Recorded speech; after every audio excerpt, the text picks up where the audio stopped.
Gwynny Córa yn geidal sias fircyn ffolcher o filig Áras yn Uachtaráin agus áhas ar am hyn agus am a fan ceir a safin tisgwyl wydig ffolcher of iad san atá ag obar ar symni siacana is derilis an Áras.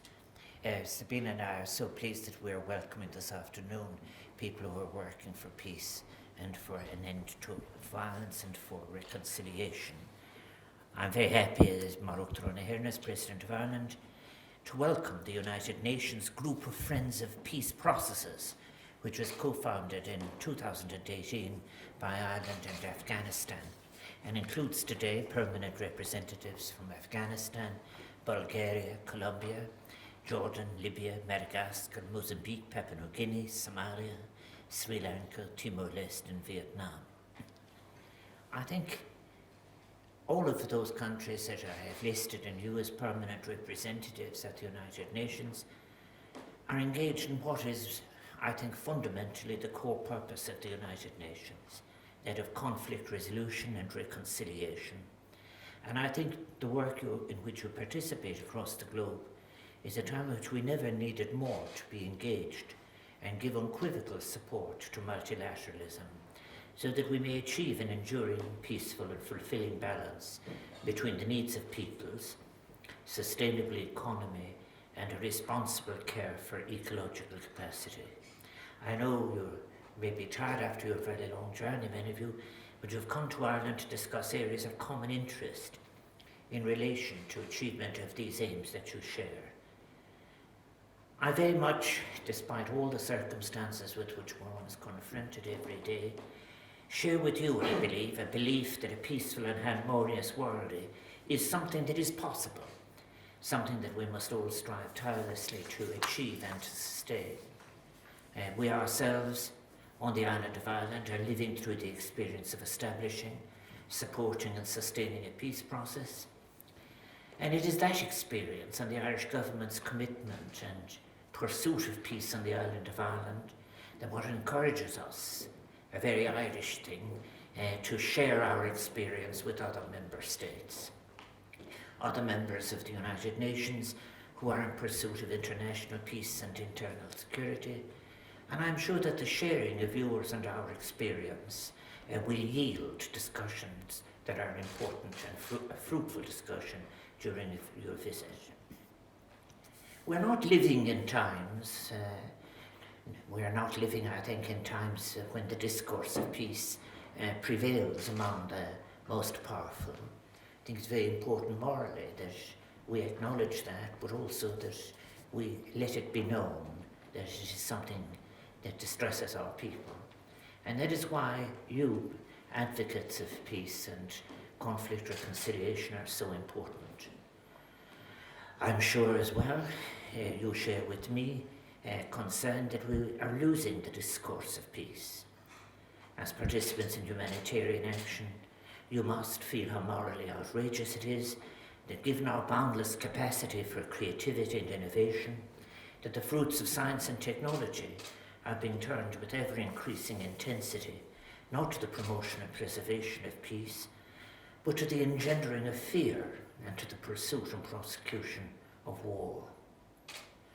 I think that this is incredible because, of course, there is also a great exercise in bad faith involved. Some of those countries who speak the words of peace are those who are in fact seeking.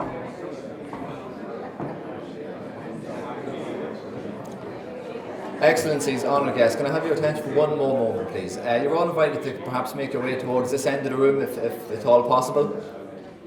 If you'd like to make your way closer to the stage, folks, if that's all possible, thank you very much.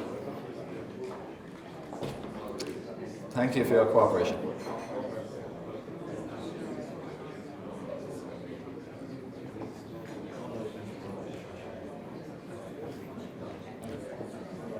Thank you.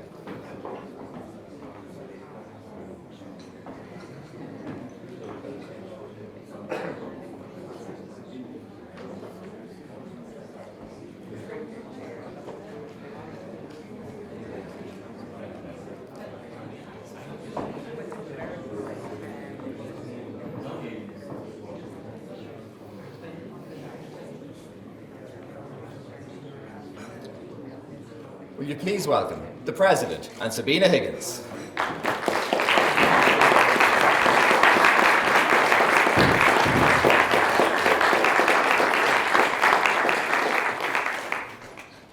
Gwynny Cora yn geidal sias firkin fólcher o filig Áras yn Uachtaráin agus áhas ar am hyn agus am fan céad saifin tisgwyr mydig fólcher iad san atá gobar ar symnis siacana is dere leis an Áras. Sabina and I are so pleased that we are welcoming this afternoon people who are working for peace and for an end to violence and for reconciliation. I'm very happy as Uachtaráin here as President of Ireland to welcome the United Nations Group of Friends of Peace Processes, which was co-founded in 2018 by Ireland and Afghanistan and includes today permanent representatives from Afghanistan, Bulgaria, Colombia, Jordan, Libya, Madagascar, Mozambique, Papua New Guinea, Somalia, Sri Lanka, Timor-Leste and Vietnam.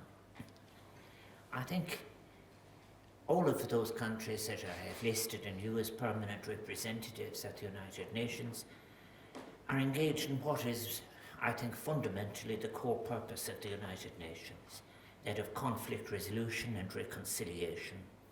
And I think the work in which you participate across the globe is a time in which we never needed more to be engaged and give unequivocal support to multilateralism, so that we may achieve an enduring, peaceful and fulfilling balance between the needs of peoples, sustainable economy and a responsible care for ecological capacity. I know you may be tired after your very long journey, many of you, but you've come to Ireland to discuss areas of common interest in relation to achievement of these aims that you share. I very much, despite all the circumstances with which one is confronted every day, share with you, I believe, a belief that a peaceful and harmonious world is something that is possible, something that we must all strive tirelessly to achieve and to sustain. We ourselves, on the island of Ireland, are living through the experience of establishing, supporting and sustaining a peace process. And it is that experience and the Irish government's commitment and pursuit of peace on the island of Ireland that what encourages us, a very Irish thing, to share our experience with other member states, other members of the United Nations who are in pursuit of international peace and internal security. And I'm sure that the sharing of yours and our experience will yield discussions that are important and a fruitful discussion during your visit. We're not living in times I think, in times when the discourse of peace prevails among the most powerful. I think it's very important morally that we acknowledge that, but also that we let it be known that it is something that distresses our people. And that is why you, advocates of peace and conflict reconciliation, are so important. I'm sure as well you share with me concern that we are losing the discourse of peace. As participants in humanitarian action, you must feel how much a more prominent piece in exporting of arms to some of the most vulnerable parts of the world. The root causes of conflict are always complex. They may be based on remembered dispossessions, ethnicities of difference, absolutist assertions of different faith systems. But wherever they're identified and are not addressed, they never remain fixed. They feed on new circumstances, some of which are created by our insatiability and our recklessness. Indeed, often old, temporarily resolved conflicts are resiled and resumed in new, dangerous circumstances of the present. At the moment we face a threat to peace, sourced, I might suggest, in the threat to our very existence itself. We are living through an existential crisis that flows from three intersecting crises. Climate change resulting from unsustainable, deeply unequal consumption that coexists with the failure to meet the basic sufficiency needs of humanity. A loss of trust in institutions that is reflected in a loss of cohesion at the level of society. and delivered and experienced in the multifarious forms of alienation at personal level. The threat of violence expresses itself not only between borders, but also within borders. For example, expressing itself through violence against women, children, environment, nature. It is facilitated by an institutional ennui of a sense of failure, incapacity, moral lassitude that is now somehow as accepted as inevitable, as if this world cannot be changed. An incapacity, I think, where the peacemakers are ever more important, as they are forced to engage not only with change, but with the consequence of far too much indifference to these interacting crises. I think that any balanced reading of contemporary history suggests that the outbreak and recurrence of conflict and security threats can only be prevented by addressing the root causes, which are often sourced in failure or at best reluctance to address the structural sources of inequality and the means by which they facilitate the spread of hateful extremist rhetoric for political gain. Running through what I have to say this afternoon is something that I have decided needs further emphasis in my own speeches, and that is how we cannot go on to ignore the consequences of the existing global economic order that we have, as if we can achieve peace, reconciliation, and all that we hope for, as if the global economy can be left intact as it is. I think counteracting an exploitive populism demands political imagination and determination, but most of all, moral courage. We cannot, for example, I suggest, lose the opportunities of the present or the possibilities of the future by failing to transact old issues of division that were sown in the past and are the prospective sources of contemporary or future hate. I think as well the tasks of peace building in which you are involved needs to be supported by independent research and proper financial allocations.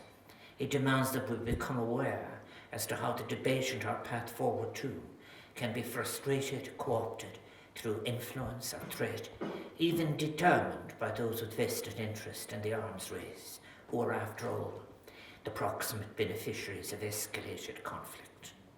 We cannot suggest, for example, that we can have normal diplomacy while ignoring the confrontation of those who are in fact the most serious lobbyists, be it in terms of the arms race or be it in terms of the fossil fuel industries. This brings to mind a number of first-order questions upon which those of us who believe in peacemaking as opposed to warmongering need to reflect. How have we come to be losing the discourse of peace to the discourse of fear?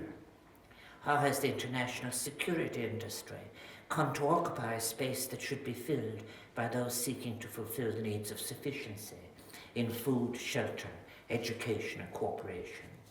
How have we come to accept the allocation of a minor, residual role for ecology, society and even peace? As somebody in the social sciences myself, I've been extraordinarily struck by how in fact actually we use subjects like anthropology as a tool of colonization. But after decolonization, such a tool is not used at all now to recognize that there is a diversity of experiences on our planet that are culturally informed and which deserve respect.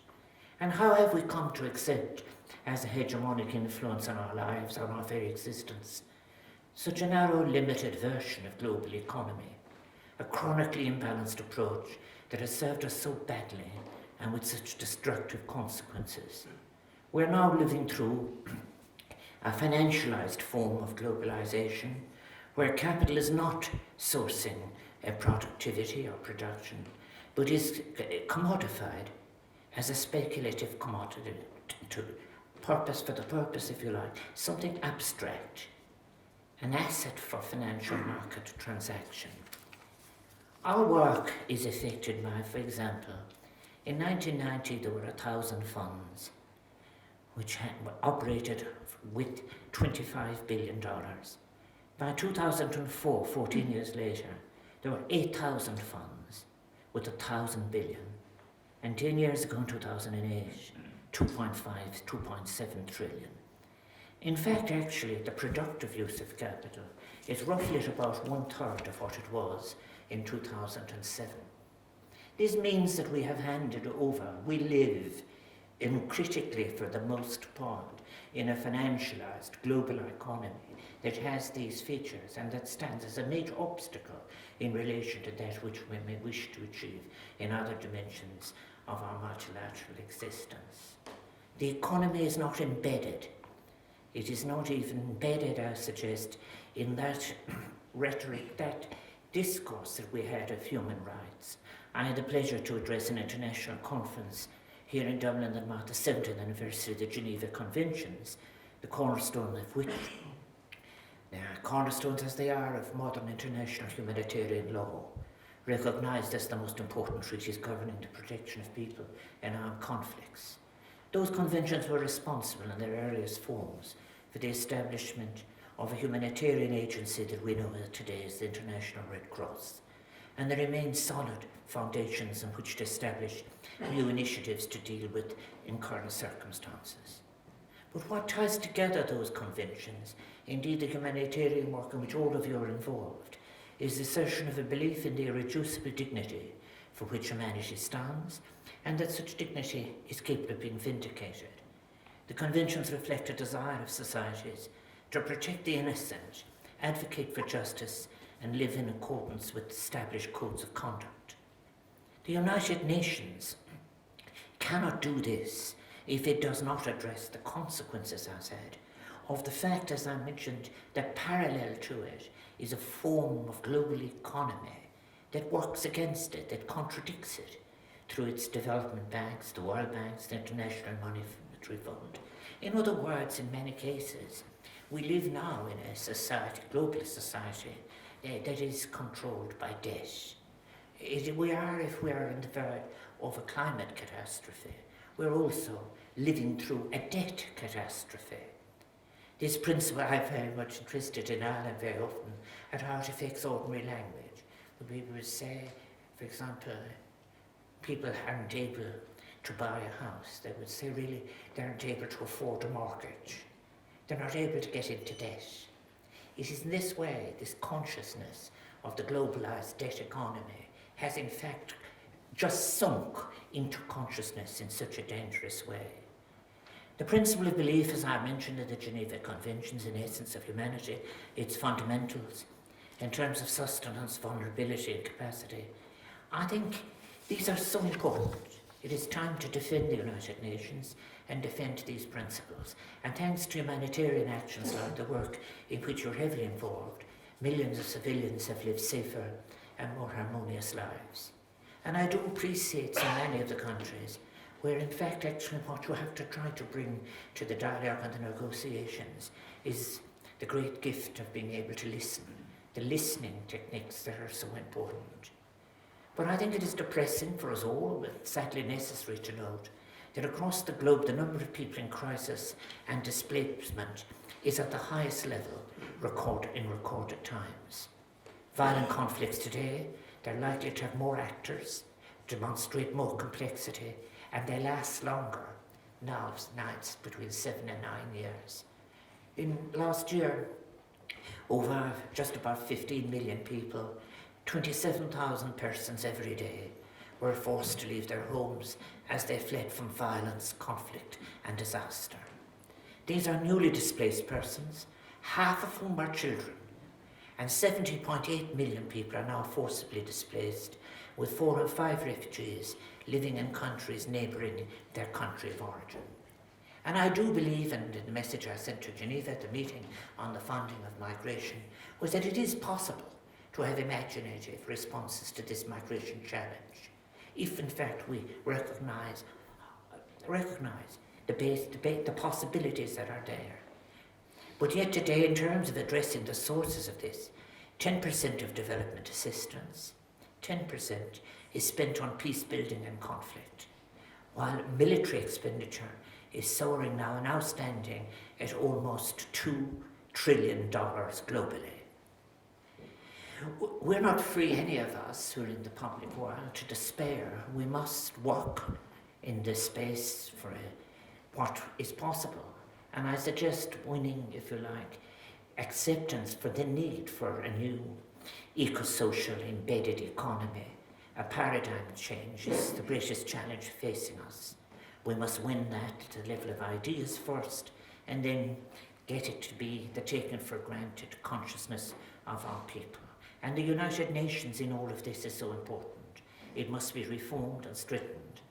And this will probably come, this impetus of wanting the United Nations, which we must refer to more and more as our United Nations, will probably its best opportunities for assuming recovering, I say deliberately, a relevance in contemporary conditions will come from smaller nations, rather than the powerful, who do not, after all, have much to lose, protected as they are from the most outrageous of their breaches of international law by the veto that they exercise in the Security Council. It is not just the young of the world who are appalled either by the cynicism that is sometimes expressed by those who say, and I was at my age, I'm able to say that I remember the excitement of all of those countries, post-colonized countries, travelling to the General Assembly and the excitement it caused for their people, strong supporters of the United Nations. But isn't the cynicism that you can in fact have normative theory at the General Assembly, but that it is at the Security Council that real business gets done? And there is an international media that supports such a cynical view. But if that is the case, and if such a cynicism prevails and loss of support for the United Nations happens among the different publics of the world, well then there is nothing left except the promise of further violence. I think the suggestion that the General Assembly constitutes some kind of pent-up moral steam of more normative concern that can be released by the spokespersons of the publics of the world, described as rhetoric, these publics of the world in all their vulnerabilities, to which then that nothing that is expressed must be allowed to slow the strut of the interests of the powerful and wielders of military and trade power at the Security Council itself. Such a suggestion is an amoral suggestion. People will speak about it being immoral for a while, but then I think myself the revulsion to it will take a stronger form. It is accepted uncritically by too many, and it is one of the reasons why we are losing the young in terms of their support for decision-making and decision-taking institutions. There is an argument, I think, that must be won. If we are to strive genuinely to build a culture of peace, it is essential that the fruits of new science and technology are turned to the promotion and safeguarding of peace, rather than facilitating war with its appalling personal and social consequences. And how valuable it would be for the fruits of new science and technology be able to be transmitted to the continents of the young, such as Africa. As we wrestle with these interlinked challenges in the application of science, changes in climate, unsustainable economy, deeply unequal society, we must do more to support and invest in interlinked solutions of peace. I think we must recover suppressed instincts for justice, peace, conflict resolution that are buried under the weight of colonization and cultural domination. Now is the time for us to reassert our belief in and support for justice, human rights, and development within a diversity of cultural models. Isn't it extraordinary to think, for example, that many people believe that there were no notions of justice or equity or care or compassion in those cultural systems of the world before what is called the European Enlightenment?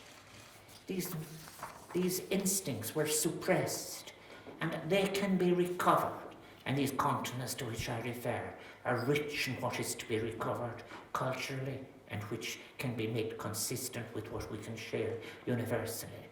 For we must strive to build a culture of peace.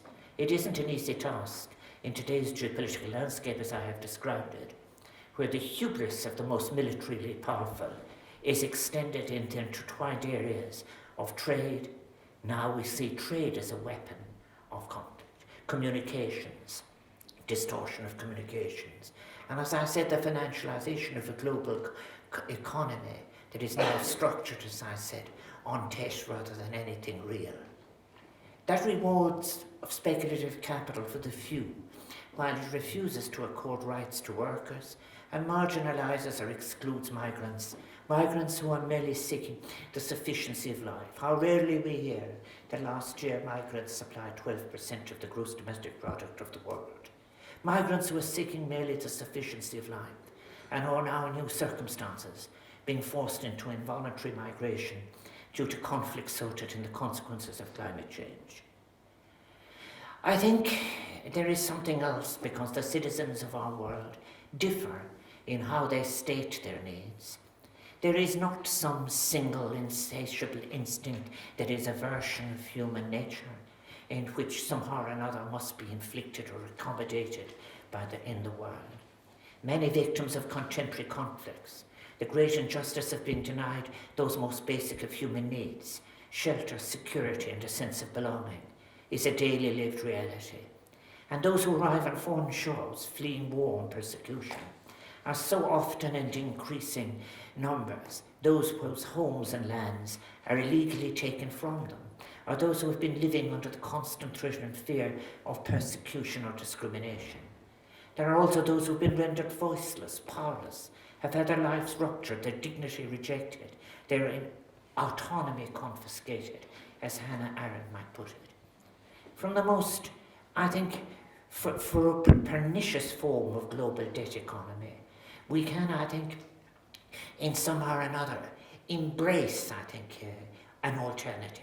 When considering how to mobilize, for example, this response to migration, the funding required to address, should we not be looking with urgency at new initiatives of global funding that can address new sources, including a capital that is now seeking investment, that is in fact destroying capitalism itself by companies purchasing their own shares and giving you an inflated preparation, if you like, for the next technological collapse.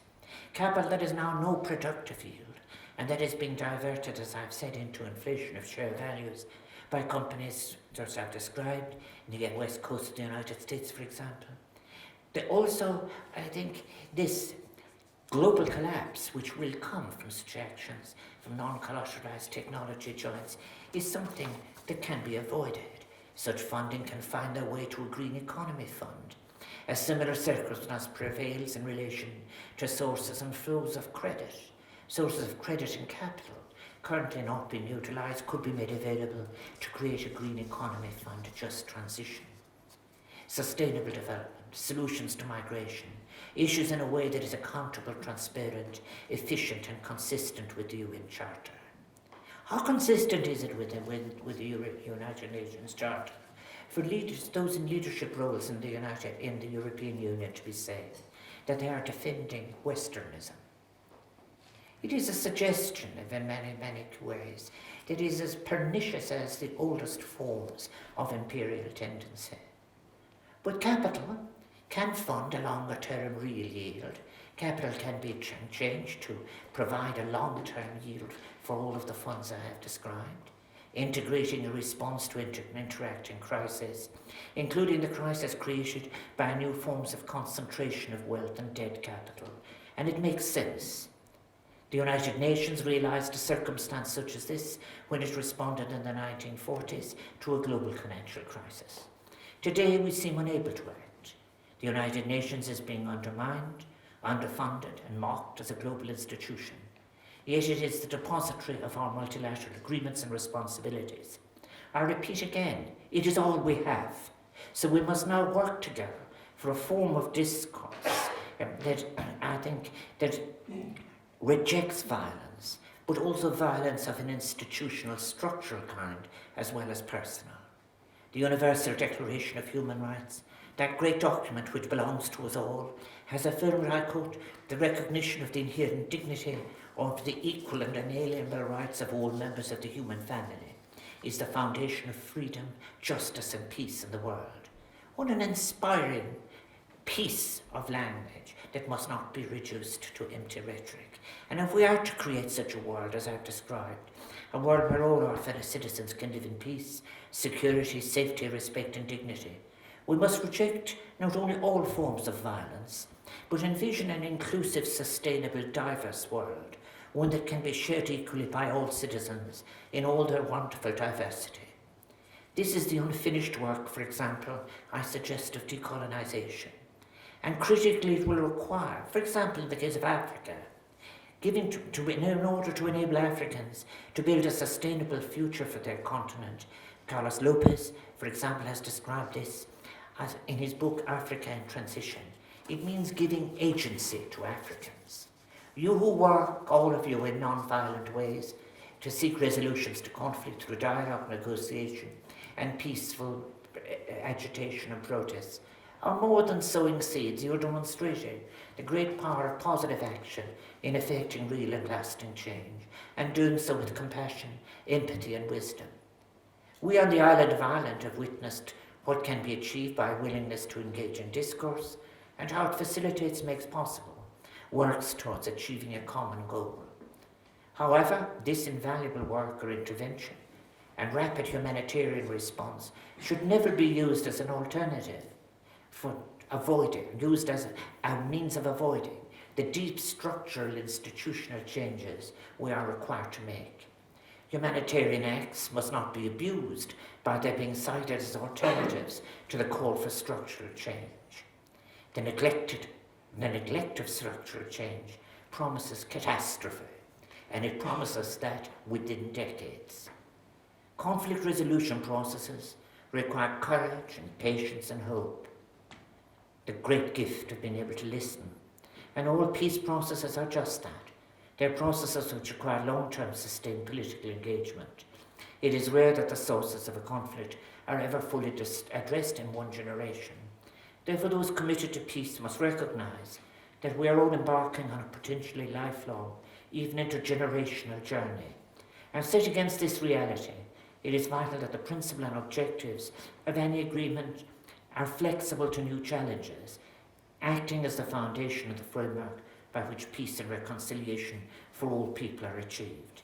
In our own case in Ireland, the Belfast Good Friday Agreement was a form of endpoint, but really it was the beginning of a process to build a peaceful society that is far from finished. And over 20 years, the difficult process of reconciliation continues. Northern Ireland, yes, is a much more peaceful society perhaps today, but it is not entirely healed. Nor have I to say myself, can we regard it as anything near finished if our children cannot be educated together?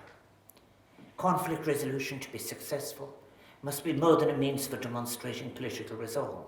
It must be a meaningful, inclusive tool for the attainment of peace, requiring parties to accommodate, collaborate, and compromise, putting yourself in the shoes of the other. Effectiveness is strengthened. The evidence is overwhelming when there is increased participation of women. We need to listen more to those women involved in conflict resolution to allow us to realise positive change, indeed particularly post-conflict reconstruction. In the past, the neglect of women's contribution to post-conflict adjustment was a significant, if avoidable, loss, and it often resulted in suboptimal outcomes. Important too in this debate is that we fully recognise our responding to and addressing conflict and violence demands the utilisation of the widest possible range of tools and instruments. As I mentioned, the capacity to listen, from conflict prevention to mediation to humanitarian assistance to development and cooperation. Security, be it in its hardware or its software or its rhetoric, is thus only one element of such an operation. Many societies remain trapped in orbit around a body of conflict, fear and suffering. You, the representatives of so many peoples who have played a role in resolving conflict and achieving reconciliation, embody so much of hope that the cycle can be broken and that a new paradigm of peace can be created as something that is not predicated on any temporary cessation of violence. For it would be a very serious mistake to see conflict resolution work as merely reactive. The world that is possible as the alternative is one of joy and fulfillment, experienced at personal and collective levels. And it's important to stress the invitation to that world of collective healing. Our world can orbit a new sun of fulfillment, equality and prosperity. Yes, we can bask in sustainable peace, free from the scourge of war, in a future where the principles of the United Nations Charter are adhered to, and where the world is transformed, reimagined, as envisaged by the Sustainable Development Goals. That requires transcending the lesser version of life to which a wild market theory of deregulation and irresponsibility has created. Sustained by violence, facing up to a realization of our present experience of how we're living our lives.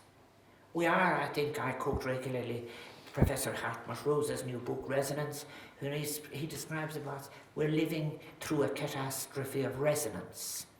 And I think a world that eschews violence requires facilitating the transformative appropriation of every dimension of the world.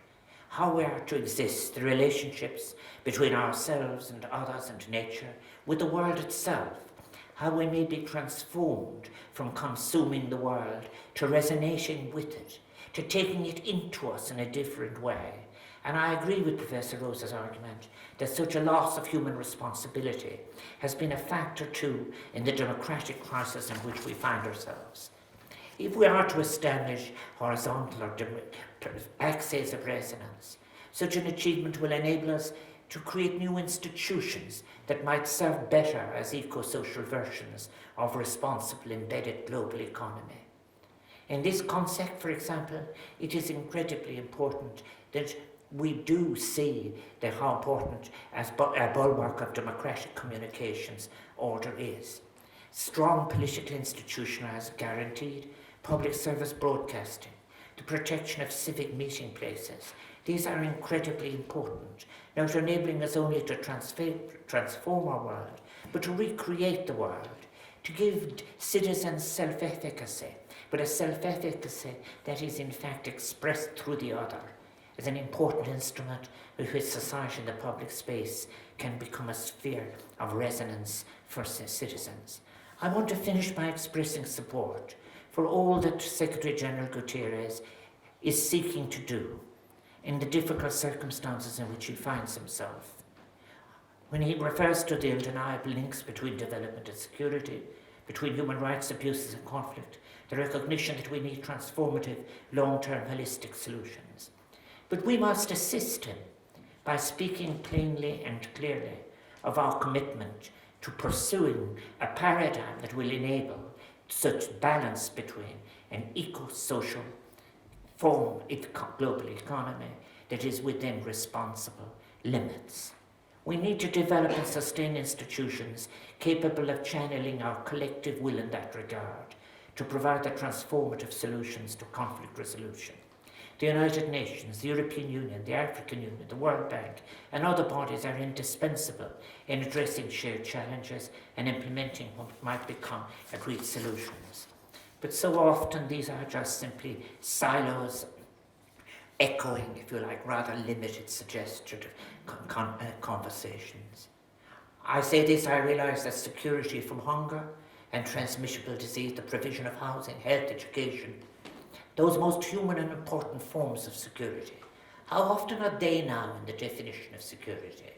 Is it not more frequent to hear security defined exclusively militarily? I think eliminating global poverty, offering fair trade, responsible eco-social economics, these are the contributions to security that have the capacity to inspire and endure. And Ireland is deeply committed to the multilateral order. It is the reason why Ireland is seeking a membership of the Security Council. For the challenges we face, climate change, displacement, poverty eradication, conflict resolution, they're global in nature, but it's only by cooperating that we can hope to address these successfully and meaningfully. And we may not take it, I'm afraid, and this is where works of diplomacy is so important. The commitment to multilateralism cannot be taken as a given. Several states, including some of the most powerful actors, globally, publicly, and shamefully, are repudiating the multilateral order, pursuing neo-nationalist agendas. And this attitude, regrettable as it is myopic, displays a dangerous ignorance of history, It erodes respect for international standards and laws, including the Geneva Conventions themselves. It is important that we say as a global community that violations of international law are never acceptable. That violations of international law are only not acceptable, but that in fact international law itself is a founding principle of everything we do together. Countries with smaller populations on the Security Council will need to have courage to resist the intimidation of those who are abusing power, be it in trade, technology, diplomacy, or threatened exclusions. But they will have the gratitude of the world, in my view, and those, for example, who may have been able to live past a point of catastrophe. An additional challenge we face is the change in the nature and form of conflict and war. Conflicts have become more protracted, more urban, more fragmented, all of which creates significant challenges for humanitarian actors. Now, I think the average length of a humanitarian crisis, as you know better than me, is now over 9 years, according to the United Nations, an increase from an average length of 5.2 years in 2014. We must make conflict prevention and resolution a priority for the United Nations. That means changing the United Nations, strengthening it, not talking endlessly of reform in bad faith, which can too often be a subtext for those wishing to weaken the United Nations' capacity to act. And to create the conditions for all of this, we must make conflict prevention and resolution a priority in our own societies. We have the capacity and the knowledge for conflict prevention, resolution, reconciliation, and recovery. And there is a different future to be attained. But I have to ask, do we have the resolve? We must allow authentic voices to be heard, and not just the voices of those who hold formal power. The United Nations must actively engage in every member state with its citizens. We must get used to speaking the phrase, our United Nations. And may I conclude then by going in English, may I say. May I conclude by thanking all of you here today for all that you have done in the cause of building a better and most peaceful world. May I wish you well in your conversations together. May you always have hope and strength. May I also assure you that while Ireland may be a physically small island in the periphery of Europe, our outlook is global. Our tradition of participation in peacekeeping is ever strengthened, and our attempts at conflict resolution we are anxious to share because of our opposition to violence wherever it occurs, and our support for the multilateral order that can in fact deliver us the responsible existence on this shared vulnerable planet that we want. It demonstrates how we can be a force for peace, stability, and reconciliation. And should we be successful, for example, in memberships of the Security Council, it is on these principles and values that we wish to be called to account. Thank you.